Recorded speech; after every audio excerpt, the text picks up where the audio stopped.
ಕೋಲ್ಕತ್ತಾ ವೈದ್ಯ ವಿದ್ಯಾರ್ಥಿನಿಯ ಮೇಲೆ ನಡೆದ ಸಾಮೂಹಿಕ ಅತ್ಯಾಚಾರ ಹಾಗೂ ಕೊಲೆ ಖಂಡಿಸಿ ಇಂದು ಮಹಿಳಾ ಸಂಘಟನೆಗಳ ಒಕ್ಕೂಟ ಹಾಗೂ ಮನುಜಮತ ಬಳಗದ ವತಿಯಿಂದ ತಹಸೀಲ್ದಾರ್ ಮೂಲಕ ರಾಷ್ಟ್ರಪತಿಗಳಿಗೆ ಮನವಿ ಪತ್ರ ಸಲ್ಲಿಸಲಾಯಿತು. ನಗರದ ಪ್ರವಾಸಿ ಮಂದಿರದಿಂದ ಹೊರಟ ಪ್ರತಿಭಟನಾ ಮೆರವಣಿಗೆ ನಗರದ ಪ್ರಮುಖ ಬೀದಿಗಳಲ್ಲಿ ಅತ್ಯಾಚಾರ ಆರೋಪಗಳಿಗೆ ತಕ್ಷಣ ಗಲ್ಲು ಶಿಕ್ಷೆಯನ್ನು ನೀಡುವಂತೆ ಘೋಷಣೆಗಳನ್ನು ಕೂಗಿದರು.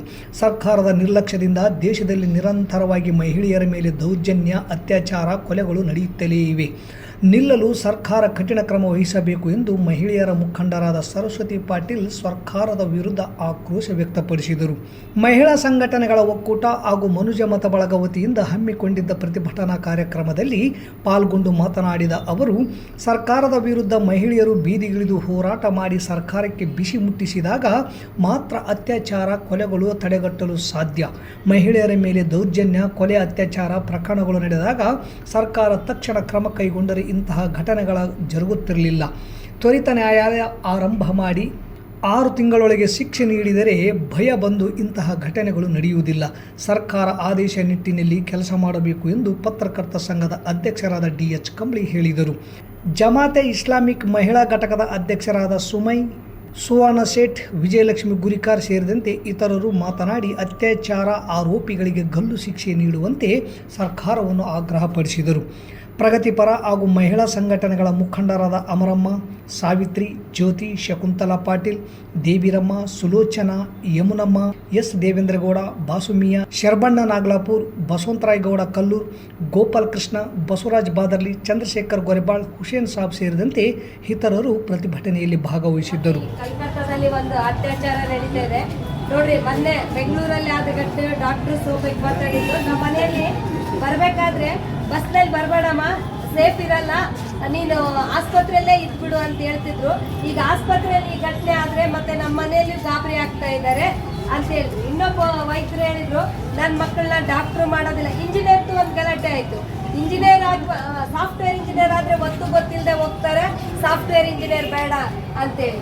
ಆ ಪ್ರತಿ ಒಂದಕ್ಕೂ ಅಂದರೆ ಇಲ್ಲಿ ನನಗೆ ಒಂದು ಅರ್ಥ ಆಗ್ತಿಲ್ಲ, ಹೆಣ್ಮಕ್ಳು ಹೊರಗೆ ಬರಬಾರ್ದಂತಾನೆ ಈ ಥರ ಘಟನೆಗಳು ನಡೀತಾ ಇದ್ದಾಗ ಅಥವಾ ಯಾವ ಉದ್ದೇಶದಿಂದ ನಡೀತಾ ಗೊತ್ತಿಲ್ಲ. ಯಾವ ರಂಗ ಸೇಫ್ ಅಂತ ಹೇಳ್ಬೇಕು ನಾವು.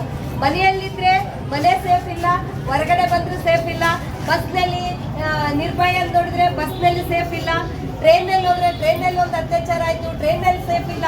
ಅಂದರೆ ಮಹಿಳೆಗೆ ಯಾವ ಪ್ರದೇಶದಲ್ಲಿ ಸೇಫ್ ಇದೆ ಅಂತೇಳಿ ನಾವು ಅನ್ಕೋಬೇಕು. ಸ್ವತಂತ್ರ ಸಿಕ್ಕು 78 ವರ್ಷ ಆದರೂ ಸ್ವತಂತ್ರ ಪೂರ್ವದಲ್ಲಿ ಗಾಂಧೀಜಿ ಅವರು ಹೇಳಿದ್ದು 12 ಗಂಟೆಯಲ್ಲಿ ಮಹಿಳೆ ನಡೆದಾಡಬೇಕು ಅಂತೇಳಿ.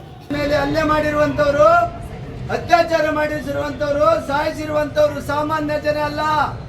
ಮಂತ್ರಿಗಳ ಮಕ್ಕಳು, ಶಾಸಕರ ಮಕ್ಕಳು, ರೂಲಿಂಗ್ ಪಾರ್ಟಿ MLAಗಳು ಅಲ್ಲಿ ಆಸ್ಪತ್ರೆಗೆ ಬರ್ತಾರೆ.